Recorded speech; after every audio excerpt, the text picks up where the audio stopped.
si on a une âme, une vocation d'entrepreneur. Et comme on dit, celui qui n'est pas capable de brûler les ponts ne peut pas entreprendre. Qu'est-ce qu'on appelle brûler les ponts? Vous allez attaquer un pays. Et vous vous préparez à ce que si l'attaque ne marche pas, on vienne rapidement vous héliporter, vous n'allez jamais gagner. Quand on veut conquérir un terrain, on fait comme les Amazones, la victoire ou la mort. On rentre dans le pays par le pont, on brûle les ponts, on dit nous conquérons le territoire ou nous mourrons. C'est la seule manière de conquérir le territoire. Mais celui qui commence une attaque en sachant qu'en cas de difficulté, les hélicoptères américains vont venir l'enlever, a déjà perdu. C'est un lâche. Beaucoup de gens vont dans l'entrepreneuriat avec cet esprit de lâcheté. Vous avez déjà échoué.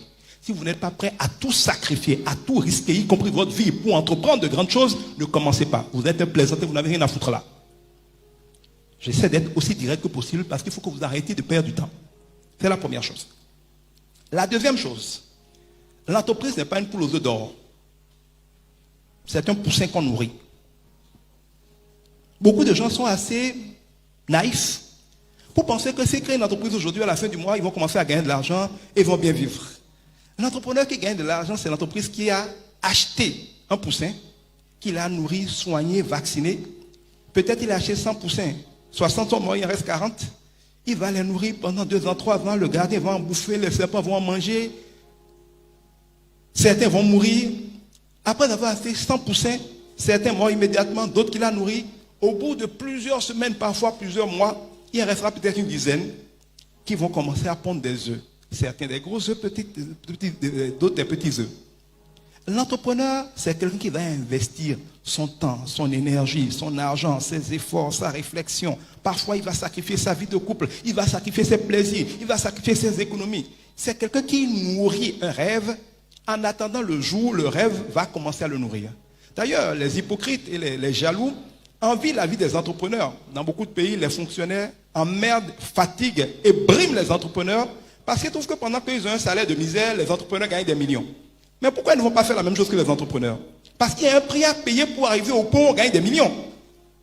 Des gens sont employés, gagnent 100 000 francs et trouvent que l'entrepreneur gagne 10 millions. Mais pourquoi ils n'ont pas fait la même chose? C'est si simple que ça.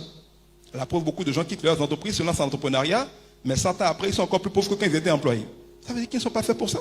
Si c'était simple d'entreprendre, tout le monde entreprendrait. Pour entreprendre, il faut être prêt. Je vous conseille pour entreprendre, si vous n'avez pas encore quitté vos parents, restez chez vos parents. C'est-à-dire, pour entreprendre, il faut être dans une phase de sa vie où votre subsistance est assurée. Vous n'avez pas de soucis existentiels primaires. Et vous pouvez sacrifier tout ce que vous avez, vous-même y compris, pour semer dans quelque chose qui un jour va rapporter gros.